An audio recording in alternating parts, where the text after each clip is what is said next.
Hello, magandang araw po sa inyong lahat. Welcome to our channel. My name is Glenda at kamusta na po? Kumusta na ang inyong lagay? Kamusta sa ating mga kababayan na nasa Pilipinas at pati yung mga kapatid natin na OFW? Marami nagme-message sa akin. Kumusta kayo dyan, ha? You're not alone. Ayan, basta nood kayo ng video natin, parang magkakasama lang tayo dahil sa ating mga kwentuhan. Okay? So lahat po ng mga bago sa channel na ito, pinag-uusapan natin ang mga bagay tungkol sa cancer, sa chemo, life during cancer treatment, kung anong stage man yan, chemo ba yan, or surgery, preparation for surgery, preparation for chemo, preparation for radiation, at iba pang aspeto ng gamutan, pati rin mga pagkain, kahit ikaw ay survivor na. Okay, so for warriors and survivors. At syempre, marami pang iba na makakatulong hindi lamang sa mga pasyente o survivors, ganun din sa mga pamilya. So maraming salamat sa inyo lahat at sa lahat naman nag-share ng mga videos natin, thank you, okay? Magtutulong-tulong tayo through our videos, okay? So, by the way, message lang, sa lahat ng mga nag-add sa akin as friends of Facebook, huwag na kayo magpakahirap mga kapatid, naka-public yung account ko. Kaya mababasa nyo lahat kahit hindi tayo friends on Facebook. Okay?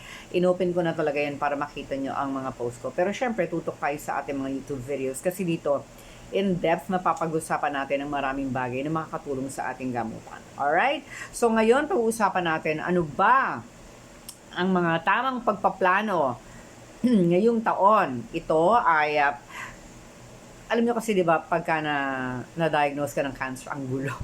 Parang nagrambulan lahat ang buhay natin.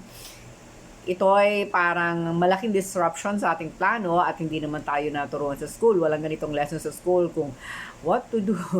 'Di ba pag na-diagnose? So, ito ay i-discuss natin ngayon para meron tayong konting guide. Hindi nyo naman kailangan sundin lahat kung ano yung applicable sa buhay kasi iba-iba yung sitwasyon natin. Kung ano yung applicable, let's go for it. Okay? So, pwede ito sa mga cancer warriors and survivors. Alright? Umpisahan natin. Step by step, tamang pagpaplano sa panahong ito at maganda meron tayong notebook. Okay? Na pwedeng paglistahan. Ako may liyo ako sa notebook. Katulad to, papakita ko lang. May notebook ako. Iba yung notebook ko for journal when I read the Bible. Iba yung notebook ko for business. Iba yung notebook of sa maraming bagay, iba-iba. Mahilig ako sa notebook. Kaya dapat may notebook tayo. Okay? Gabay ng mga adults. Alright? Number 1, tamang pagpaplano ngayong taon. Step by step, diskarte to be healthy. Number 1, ano ang kakainin? Pagkain. Okay? Importante ang pagkain dahil dito tayo kakuha ng nutrients. Hindi natin kiniklaim na yung mga kinakain natin. Automatic, yan ang magpapagaling sa atin. Hindi na kailangan hindi po ganon. Kailangan pa rin tayong sumunod sa ating mga doktor para sa treatment.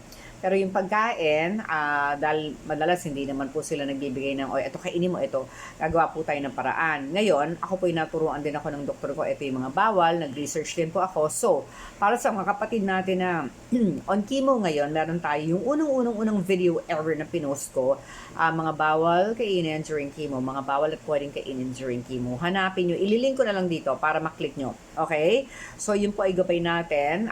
Pwede rin po kayo mag-aral ng iba. Yun po ay marami-rami na akong diniscuss doon. I would encourage you to study more para meron tayong gabay. Kasi ang goal natin is wag lang yung nakafocus tayo sa bawal-bawal. Parang umikli masyado yung buhay natin. Kailangan makita rin natin yung mga iba na pwede natin kainin. Okay? Siyempre, kasama sa pag-aalaga natin sa katawan ay ang pagkain. Hindi lang tayo aasa yung gamot lang. Kailangan tama rin yung kinakain natin. At huwag tayo makakain ng mga bagay na makakahinder sa gamutan or makakasama sa ating kalusugan, lalo na kapag on cancer treatment. Alright? At ingat na ingat tayo sa katawan natin kasi let me reiterate the fact na ang katawan natin isa lang. Forever, yan yung katawan natin. Walang replacement yan. Isa lang kaya yung pag-aalaga talaga at most care ang ibibigay natin. At ang healthcare, magagaling pa rin yun sa atin. Kasi, ang pinakalaging kasama ng katawan natin sa bahay ay hindi ang doktor, kundi tayo. Excuse me, kaya tayo ang number 1 mag-aalaga. So, food for cancer patient, ililing ko dyan. For chemo patients, yung mga bawal at mga pwedeng pagkain during cancer treatment. Meron din ako mga past videos on diet ng survivor, kinakain ko nung time na yon. Okay? At recently, may mga pinost akong videos ng mga mababangis tungkol sa pagkain. Meron akong video tungkol sa smoothie for cancer survivors na to ha. Pero meron tayong video yung Facebook live natin. Diniscuss ko doon kung paano gawin kasi may mga tinatawag na anti-cancer food. Ito yung may mga anti-cancer properties. Paano ito ihahalo sa ating mga masasarap na putahe. Okay? All year round naman, pwede tayong magluto ng masarap na putahe. So, pwede yun. Ililink ko rin dyan. Ano lang, sipagan lang natin ang panonood, mga kapatid. And also, meron tayong isang mabangis na video na pinost ko rin recently, paano maiwasan ng sugar spike. Okay? So, maganda. Doon diniscuss ko yung mga techniques, yung mga tips. Pero isa sa pinakamagandang tip, kaya ako namili ako ng gulay ngayon eh. Oo, dapat pala na ilapit ko rito, namili ko ng gulay. Kasi unang-una talagang kinakain sa meal ay dapat gulay. Greens talaga, gulay. Eat your veggies first. Pangalawa, your protein and fats. Kung ano man yan. Nuts ba yan? Ako yung fats, kinukuha ko sa nuts eh. Tapos, yung protein ko, usually isda. Okay? Minsan may chicken. Alright? Tapos noon, saka may susunod yung starch or sweets. Paano tayo, Filipino, sabay ang kanin at ulam? Okay, magpapak ng konting ulam para may protein. Pero syempre, nauna na yung gulay natin. Okay, yun yung maglalagay ng protective mesh sa loob ng intestines para humarang doon sa mga walls ng intestine at yung sugar na makakain natin starch hindi didiretso sa bloodstream. Meron na siyang harang. Of course, nauna yung vegetables and then the protein and fats and then your starch and then the sugar. Okay? Alright. Siyempre, iwasin tayo sa sugar. Sugar is not evil. It's energy. Nagiging glucose yan, ginagamit na energy ng katawan. Pero pag sobrang dami, yun ang iniiwasan natin. Kaya, dapat, inisip ko na kapag bibili na ako ng glucose monitor. Nakalimutan ko na naman. Pero ito, trick to. Ito pag umaga sa almusal, medyo ma-sugar na yung kinain nyo. Buong araw, magkikrave talaga kayo ng matamis. Naku, totoong-totoo yan sa buhay ko. Totoong-totoo yan. Kaya, dapat sa umaga, marami rin talaga tayong greens. Okay? Tapos may konting protein. May protein. Okay? Alright, so yun yung ating number 1. Pagkain. Ito, ang topic na dinidiscuss natin is ano ang tamang pagpaplano ngayong taon. Step by step na diskarte to be healthy. Number 2, anong iinumin? Syempre, more water pa rin. Especially if you are on chemo. Bago ka pa man mag-chemo, kailangan marami ng tubig. Ayan. Para hindi mahirapan sa mga veins. Lalo ko payat, tapos nawawala yung mga veins. Maganda yung takbo ng mga veins. Maliban sa exercise ka lang maraming water. And then, pag nag-chemo ka na rin, maraming water para ma-flush out. Pag nagawa na ng chemo, yung purpose niya sa katawan natin, ma-flush out na siya. Kaya kailangan ng tubig. Okay? Maganda rin yung tubig natin. Merong konting lemon in the morning. Kung hindi naman po tayo sinisikmura, ako hindi kaya ko yun Okay po yun. Para maging alkaline yung water natin. Maganda rin yung umiinom. Ito, maganda rin to. Yung pinakulong balat. Pinakulong balat ha. Balat ng 3 lemon, 3 orange. Pakuluin nyo ng 3 oras. Okay? May time na pakuluin nyo muna ng bongga. Tapos biglang mahina, mga low. For 3 hours, ilagay nyo sa bote. Palamigin nyo muna, ilagay nyo sa bote. Tapos sinom kayo ng 2 kutsara. In the morning, siguro after mag-lunch, mag-breakfast, and then in the evening bago mag-dinner, ayun, 2 a day. Maganda po yun sa immune system. Next, ako dati umiinom din po ako ng boiled balat ng mangosteen. Meron din po ako nabasang research about that. Meron din anti-cancer properties. Balat ng mangosteen. Ilang mangosteen? Isa. Diba? Pakuluan, siguro mga 5 minutes lang. Iniinom ko po yung pinagpakuluan nun dati. Okay? And then, smoothie. Meron tayong video dyan about smoothie. Recently, nagpapakulo rin. Hindi ako bumili. Luya. Luya siguro mga ganito kahaba na luya. Babalatan mo, tapos i-grate mo na. Actually, minsan mas mahaba pa. Excuse me. Buti may water ako dito. Excuse me. Time out. Ang kalat. Ayun. So, yung luya, nung inubo ko recently, luya. So, umiinom po ako noon, nung grenade na luya. Tapos, nilalagyan ng hot water. And then, honey. Aba, masarap po. Masarap. Dila, pagka, may lemon sa bahay or kalamansi, pwede niyo pong lagyan. Pero kahit wala, masarap. Nakatulong yung sa ubo ko. Tsaka, ang sarap-sarap niya. Dapat pumili ko kanini. Parang masarap yung juice. Yung luya may curcumin o kaya yung turmeric may curcumin, anti-inflammatory po yun. Maganda po yun. Okay? At syempre, maganda ring inumin ang green tea. Green tea, merong polyphenol, may anti-cancer properties. At meron pong kwento yung isang doktor na narinig ko, yung lolo daw niya nakatira sa baba ng bundok, taniman ng green tea. Naku, nakakaanim na ba sa isang araw, ang tanda na, hindi pa rin siya sakitin. Alright? Siguro kasi umakit sa bundok, na-exercise siya. And maganda rin uminom ng dark choco. Okay, nakakatulong siya sa ating katawan maliban sa may anti-cancer properties. Maganda rin po ang dark choco. So, 70% cocoa or yung sa akin iniinom ko dito, sugar-free na powder. Local brand lang po ito, nabibili sa grocery. Kasi matagal na siyang brand. 100% cocoa. Nilalagyan ko lang ng manamis na konti. So, minsan po, stevia, minsan naman po honey. Okay, wala na kaming honey. So, stevia na lang. Alright? Number 2 yun, inumin. Number 3, okay, para sa ating topic na mga diskarte to be healthy, how to deal with your side effects. Naku, paano yan? Ang daming side effects, lalo na yung mga kapatid natin na nakakimo. Meron na po ako mga pinost na videos dito. Basahin nyo sa description ha, mga kapatid. Basahin natin description ha. Lalagay ko dyan yung link. Okay, bakit marami yan takot sa chemo, tapos how to survive chemo, yung right attitude, tsaka paano yung mga side effects. And at the same time, maganda rin po na talagang handa tayo. Meron tayong listahan, personal guide on how to deal with life itself during cancer treatment. Chemo, ano pa ba nakalagay doon? Preparations, pagpupunta sa chemo, preparations, pagpupunta sa radiation. Okay, meron pang mga ano yan meron pang mga diniscuss doon okay? Ina-explain doon kung ano yung chemo at ang explanation na yun talagang aprobado ng isa sa mga most sought after na surgeon in the country. Ganon din ang isa sa mga most sought after na radio-oncologist in charge sa radiation sa bansa natin. Okay, isa siya sa mga most sought after. Okay, magkakaroon din tayo ng dito sa guide na to na tinutukoy ko na malamang alam niyo na kung ano. Magkakaroon din tayo ng access sa mga information kung paano i-handle ng iba't ibang side effects from head to foot. Pakita ko na nga kung ano yun. Ay! Ito yung book natin. Okay? Sa lahat po ng mga umorder, alam ko excited na kayo. Ang taway lang. Alam niyo ba't may mga markam-markam? Pinabasa ko, kahit ako mismo. Inaalala ko yung mga sinulat ko dito, natututo akong uli at may sabi ko, aba, pwede natin itong dagdagan. Meron na akong bagong alam kasi mula nung sinulat ko ito, marami na akong natutunan. Okay, ito po ay available na ngayon. Sa lahat ng mga naka-order na, very good kayo. As of today meron na lang tayong remaining few slots para sa 30% discount. 30% discount as of today, meron na lang tayo na titirang a few slots. Pagkano aabot kapag discountin yung makukuha?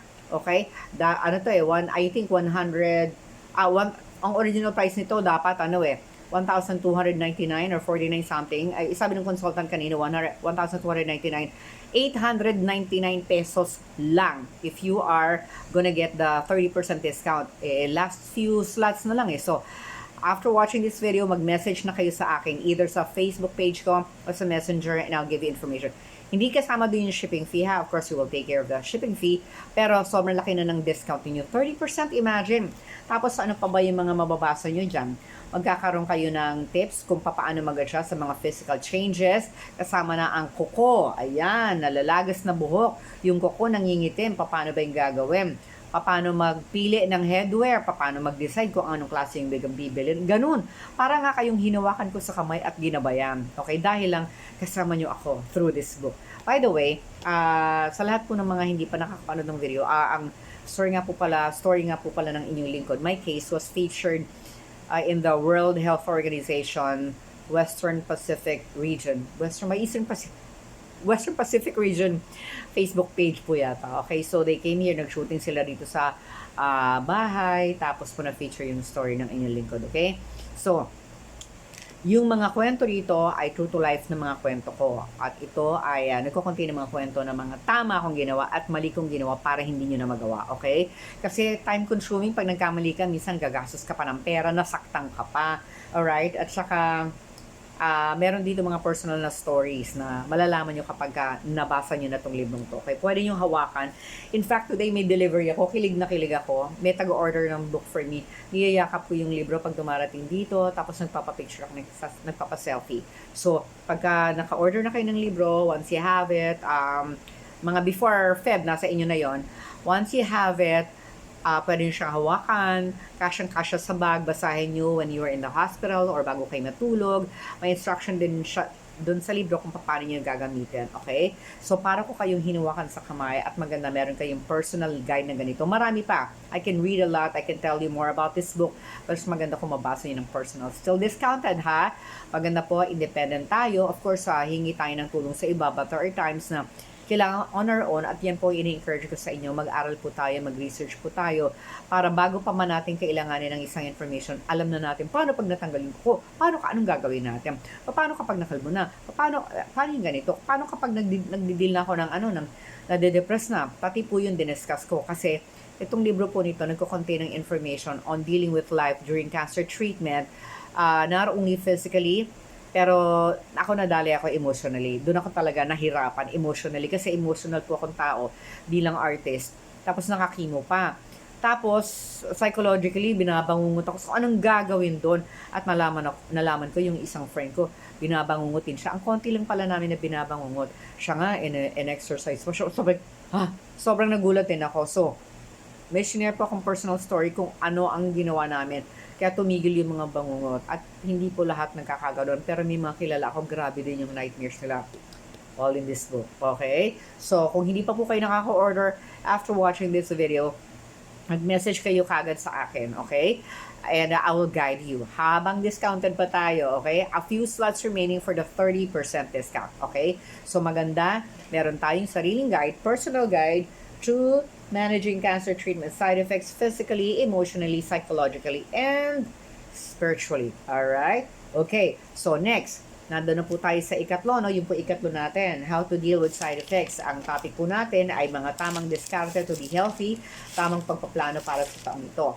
Ano yung ikaapat natin? Alright? Ang ikaapat po natin ay scheduling your tests. Okay? Kailangan po nakaschedule yung test natin dahil minsan nagkakasabay-sabay. May mga test po na dapat gagawin every month or every 3 weeks bago yung cycle natin. Ito po ay ibibigay ng doktor in advance. O bago ka pumunta rito ha, magpa-lab test ka na. Kunyari, ang chemo mo ay 15 o 3 days before or 5 days before magpa-lab test ka na kasi minsan maghihintay pa ng resulta. Mga 3 days, 5 days before. Sasabihin naman yun ng doktor. Minsan lalagay yung date, pumunta ka sa pa-check up ka ganito or pa-sonogram, mammogram ka. Tatansyahin nyo na yung kung kailan yung check-up nyo. Tapos tatanong nyo rin sa clinic, kailan po marirelease yung resulta para by the time na malapit ka na pumunta sa clinic, nasa bahay mo na yung resulta na aral mo na. Okay? Make sure, kasi pagka hindi mo siya dala, minsan sabi ng doktor, sige, lang kung hindi pa dumarating, message mo na lang kung gano'n yung sistema nyo. Pero minsan kasi, mas maganda kung dala nyo na para pwede kayo magtanong, Dok, kaya katulad yung recent lab test, ano po yung HDL? Kasi lumabas high. Tapos sabi niya, ay maganda yan, very good cholesterol. Perfect yung iyong blood test. Ay, thank you Lord. O, diba? Ganun. Maganda po nakakapagtanong tayo. So, meron po akong ginawang video dyan. Ililink ko rin sa description. Dumidilim ba? Bubuksan ko rin ilaw Dumidilim. Mali.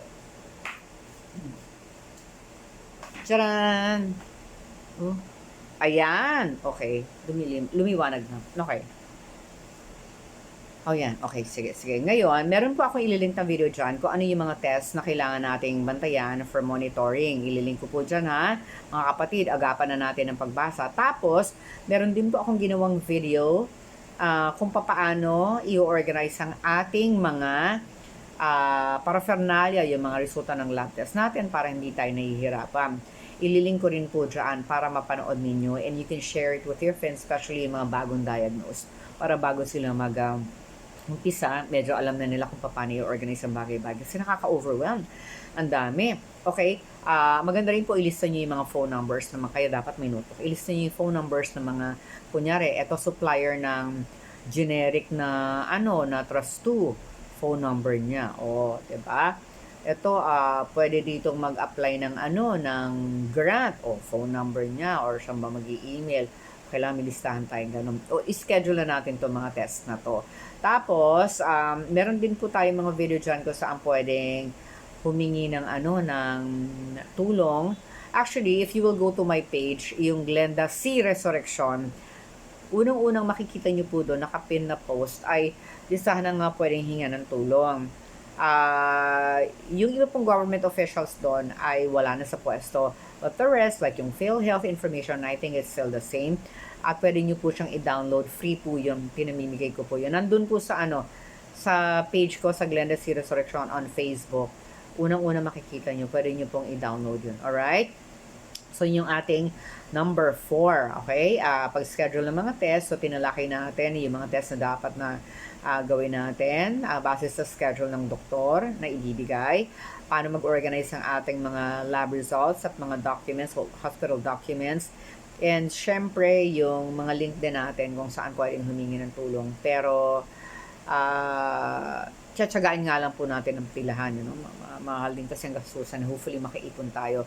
And maganda rin po kapag member kayo ng support group, kasi pwede kayo magtanong, saan po pwede lumapit, at may mga intel po ang ating mga kapatid. Basta, mabait ka lang magtanong, okay? Maganda po, tandaan natin, kindness goes a long, long way. Pag nagtatanong tayo na may paggalang, na may ngiti sa ating pangungusap, marami po talagang willing na tumulong, okay? Alright, sige. Parang empty, Hindi ko kasi nalagay yung halaman, Lalagay ko ng halaman dyan next time. Para may green tayo. Okay. Next. Number 5. Tulog. Importante po ang tulog. Okay, importante po ang tulog. Meron tayong NK, yung natural killer cells. Na kapag po hindi nakakatulog ng mabuti, mga 5 hours lang bumababa ang numero nila, humihina ang power. Ako po kanina, I think naka 8 hours. The other day, yesterday, hindi maganda yung tulog ko kasi nagdubbing ako, tapos na-hype ako, tapos may kausap pa ako nung gabi, tapos nanood pa ako ng movie sa laptop. So, nung mahiga na ako, ang tagal ko na makatulog. O, gising pa ako ng alas 2. Nagsulat na lang ako. Pero nakabawi naman ako ng tulog. Yun nga lang, sobrang late na. Hindi rin maganda. Naka 7 hours naman. So, kahapon, inagahan ko ng tulog. Ang trick po doon, humiga ng maaga. Meron po ako i-link na video dyan, na video natin na ginawa in the past tungkol sa tulog. Pero, ang hindi ko yata na-mention ng pag-inom ng coffee. Hindi ko siya naisip kasi hindi ako uminom ng coffee. Pero caffeine, medyo mahirap din po. Actually, ako nag-green tea ako, hindi ako nagko-coffee. Pansin ko, pag umiinom ako ng green tea, kasama siya ng isang supplement ko, hinahalo siya sa green tea, instruction yun ng doktor, nahirapan ako matulog. So, ang ginagawa ko, imbes na gabi ko siya inumin before dinner, before lunch ko siya iniinom. So, before breakfast and before lunch. At nung nire-record ko to, alas 4 pasado na. Kailangan ko siyang inumin na, hindi ko siya pwede mamayang inumin ng before kasi kailangan on empty stomach Hindi ko siya pwedeng inumin na ng medyo umaalas sa isa at mahirapan na po ako matulog. So, maganda po kikilalanin natin yung katawan natin ng eto, hirap ako. Meron akong kilala, yung nephew ko, ang sarap ng tulog pag nagkakape ako, hindi ko kaya yun. Dilat ako talaga nun. So, ako na lang po nag-a-adjust. Ngayon, ano pa ba? Iwasan din na magtelepono. Ako madalas ako sa Facebook. Iwasan po natin magtelepono kasi yung blue light na tinatawag, pag yan tumama sa mata natin, isa yan sa mga, meron siyang explanation na inaral ko na scientific, medyo complicated siya, but the thing is, to simplify, mas maganda po na iwas na tayo sa cellphone. Ang ginagawa ko is, yung cellphone ay hindi nasa kwarto ko. Unless it's an emergency, nung nagkasakit ako, na baka may kailangan akong i-text kasi hindi ako makabangon. I think nung nagka-COVID ako. Pero on normal days, nakalagay siya sa ibang lugar. Malayong-malayo siya sa akin. Dahil hindi ako alipin ng cellphone. Actually, hinahanap yung cellphone ko. Ito nga pala ginagamit ko. Ginagamit ko kasi nagre-recording ako. Okay, so, maganda po na bago matulog, iwas na rin tayo sa mga gadgets. Yan, cellphone man yan, o laptop, or tablet. Alright? Pero silang sinasabi, huwag kang alipin ng gadget. Ako hindi talaga. Kaya may time na alas 11 na, ayoko pa magbukas ng phone kasi nag-aaral pa ako. O, maganda po makasanayan din natin yun. Unless it's an emergency, kailangan talaga nandun. Kasi nga, nakaka-contribute sa ating puyat. Okay? So, yun po. Isa pang iiwasan natin sa gabi yung masyadong seryosong mga usapan. Yung nag-Facebook ka, nakakita ka pa doon ng kachat mo na, oo, nag-chat pa kayo ng mahaba. So, nag-chat pa kayo ng mahaba, tapos pumasok na siya sa isip mo, hindi na nawala. Ako, iniisipan ko yun kasi yung imagination ko, oo nga, no, paano kaya kung eto naman yung gawin? Naku, nagpa-problem solving na ako bago makatulog. So, lalo ako napupuyat. Kaya yun din ang iniiwasan ko. Serious conversations, tapos yung mga nag-problemang papasok, kaya maganda may certain time, may cut off tayo ng gabi. Itong time na to, wala nang papasok na problema, wala nang papasok na kausap para makakapagpahinga, lalo na po kung on chemo. Kahit tapos ka rin ng chemo. Kasi syempre kapag survivor na tayo, minsan bumabalik na sa normal, nakakalimot tayo, nagpupuyat na tayong ulit na sumasabit ako sa aspetong yan. Ako po itong mga sinasabi ko, hindi yan ibig sabihin, of course, I want to follow everything that I say, pero minsan I'm also talking to myself kasi hindi naman ako perfect, hindi ko naman nagagawang perfect lahat Minsan pinapanood ko rin sariling videos ko para matandaan ko iyaan ang tamang gawin. Kasi merong tama, okay? Na maganda, lahat tayo. Dahil hindi tayo perfect, hindi natin nagagawa lahat all the time, magandang constantly we are being reminded. Pinapanood ko nito mga ginagawa nating videos, pinapanood ko, dahil ako lagi gusto ko natututo. Kasi kapag lagi ka natututo, nag-flourish yung mind mo, gumaganda yung mga actions natin, ay improve tayo, nag-grow tayo, tsaka ang learning will keep you young. Kaya magbabasa tayo ng libro. Kaya, sarili ko libro, binabasa ko, at sabi ko, nga pala, naalala ko ang nakaraan. And kahit ako mismo na-encourage, na-empower. Okay? So, yun po yung tulog. Very important po ang tulog para din po lumakas ang ating mga natural killer cells sa katawan sa paglaban sa mga gremlins na maaring sumalakay sa ating kalusugan. And then, Number 6, yung tulog, yun yung how you rest. Ito yung number 6, how you recover. Baka pwede po mamasyal paminsan-minsan. Actually, ino-organize ko na itong mga ginagawa kasi mamayang gabi, mamamasyal ako. Pupunta ako sa Meralco, meron dong Liwanag Park last night, mamayang gabi, mamamasyal ako. Okay? Kasi, maganda yon, magiging masaya ako doon. Ako din, personally, ito lang gusto ko. Ayoko kasi yung maraming kausap. Nasa stage ako ngayon na mas madalas gusto ko mag-isa. Marami akong iniisip, marami akong pinaplano para sa atin, marami akong gustong aralin para ako mismo lalong lumusog, yung hanap buhay ko, yung personal life ko, ang dami ko iniisip. So, hindi ako mahilig yung group tas may mga kausap. I can only be with one person.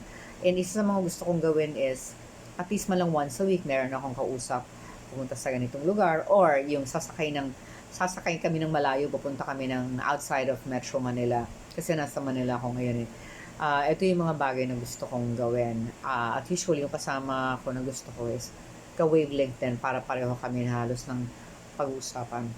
Kayo po, paano po ba kayo nagpapasyal, nagbabakasyon po ba kayo kahit minsan? Siguro po try natin yung bakasyon na kahit konti lang kasama, basta walang drama. Diba? Minsan kasi pag ang daming kasama, ang daming drama. Diba? Ang dami ng gulo. Pag may nalalasing, baka lalo ho kayo mas stress. Maganda po is kahit siguro isa lang yung kasama nyo, makahinga ng konti. Pumarada lang kayo somewhere. Umiinom ng green tea, may dala kayong konting tinapay dyan, sandwich or salad. Kumakain, nagkukwentuhan, yung chill. I'm 51 now. Growing up, masyado pong stressful yung buhay ko, and it's one of the main reasons why I got sick. And nung bumabalik yung cancer, tinecheck ko na ano yung hindi ko pa na-figure out, ano yung mga hindi ko pa nagagawa. I have to learn to say no and to put boundaries around me. Otherwise, lahat ng drama ng sambayan, ng ibang tao, na dapat sila nag-handle ng mga ikakargo sa akin. Kasi alam nila kaya kong gawin. At alam ko rin na kaya ko, pero meron din pong hangganan yon. Otherwise, kapag lagi, kasi sa survey lumalabas, minsan yung mga misis, sinasalo nila, misis ng bababait, kunyari, nagkakaroon ng sakit, multiple sclerosis. Yung pala kasi sinasalo niya ang stress pati ng asawa niya. O, nagkakargo kayo po. ikaw kapatid, baka stress din ng ibang tao, nasa salon na, ikaw lahat nag-aayos, on chemo ka pa naman, ako baka pwede nating iwasan yan. Ako, nililimitahan ko na kasi isa lang tong katawan natin, we only have one life to live, pero we also have to be careful kung ano yung mga battles na pinapasukan pa natin, baka naman hindi tayo dapat mag-solve niyan. So, ako, personally, ang ginagawa ko, naglalagay na ako ng limits. Kasi maaabuso po tayo kapag hindi tayo marunong humindi. Okay, marunong dapat tayong magsabi ng, hindi ko na yan, hindi ko na yan kailangan gawin. Ikaw yan, okay? Kasi, yung stress nagpapatong-patong, hindi natin kakayanin yon. So, maganda po is, aralin natin sa sarili natin yung hanggang dito lang ako. Maliban sa pagharang sa mga bagay na hindi naman atin, responsibilities na hindi naman dapat atin. Maganda pong ipapahinga ang isip at katawan sa pamamagitan ng simpleng pamamasyal. Marami pong malapit na pasyalan. Maganda po may tubig, makapag-swim ng konti, or kahit chill lang, atayo lang sa may gilid, overlooking. Simple lang, makahinga lang po. Kaya ako, maghahanap ako ng labas tayo coffee. Meron mga friends na gusto kong silang kasama para makahinga lang isip. Kasi ang maganda po ron, yung eye-to-eye contact. Okay? Sabi po sa pag-aaral, yung pong interaction na gano'n, may eye-to-eye contact ay number 1, pampahaba ng buhay. Oh, di ba? You don't have to be friends with everyone or sumama sa lahat ng group gimmicks dahil baka ma-stress na kayo. Pumili. Para po makapag-enjoy konti, kahit hindi naman masyadong magastos, makahinga, lumuwag ang isipan, lumuwag ang kalooban, at makatulong para lalong ma-strengthen ang ating kalusugan. Alright! Okay, at yan po ang ating talakayan ngayong araw na to. Lalim, yun po yung ating discussion for today. Yung mga step-by-step diskarte to be healthy. Excuse me po. Sinimulan natin sa tamang pagkain, inumin, how to deal with side effects. Again, still 30% discounted. If you buy now, ito pa yung tira nung bagong taon na ubo. So, 30%, $899 only. Ayan, hanggang discounted. Mag-message lang po sa Facebook. Maliban doon, diniscuss din natin ang schedules, tulog, and how to recover from stress at paluwagin ang ating isipan para tayo lalong lunsog at sumigla at sumaya. Okay, maraming salamat po sa inyong lahat. Stay safe. God bless you all. And feel free to share this video with your friends, okay? Para marami po tayong matulungan. And if you like this content, i-like nyo lang po para matuwa ang YouTube. I-like nyo lang po and then mag-comment din po kayo dyan kung anong inyong natutunan. And then, kung meron po kayong mga group chats or mga, kahit sa wall po ninyo, pwede nyo po itong i-share ng video natin kasi baka po may makapanood na friends nyo na cancer patient or may inaalagaan may cancer, makatulong po tayo, okay? Maraming salamat po sa inyong lahat. God bless you. Keep on praying and alagaan ang kalusugan. Dahil huwag kalimutan, ay lagi ko sinasabi, alagaan ang kalusugan dahil sa earth, nag-iisa ka lang. Bye-bye po!